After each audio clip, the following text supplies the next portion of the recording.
शेनवारा भाजपान 3 पोटवेंचणूक आनी 2 लोकसभा वेंचणुकां खातीर आपले उमेदवार जाहीर केले.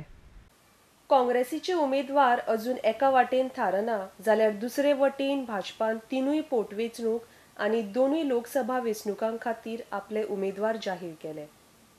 उत्तर गोंया खातीर श्रीपाद नायक, दक्षिण गोंया खातीर ॲडव्होकेट नरेंद्र सावयकार हांची नांवां निश्चित केल्यात. तशेंच विधानसभेच्या म्हापशेच्या सिटा खातीर भाजपा मार्फत तिकेट सर्गेस्त फ्रांसीस डिसुजाचे पूत जोशुआ डिसुजाक मेळ्ळ्या, जाल्यार शिरोड्यान सुभाष शिरोडकार आनी मांद्र्या दयानंद सोपटे हांची उमेदवारी जाहीर जाल्या. तशेंच फुडल्या कांय दिसांनी पणजेन भाजपाच्या तिकेटीर कोण वेंचणूक लढयतले हें जाहीर जातलें. सद्याक पणजेचे आदले आमदार सिद्धार्थ कुंकळकार हांचें नांव आसा. शेनवारा भाजपाचे सचिव सदानंद तानावडेन भाजपाच्या 5 उमेदवारांची नांवां जाहीर केल्यात. RDX Goa bureau report.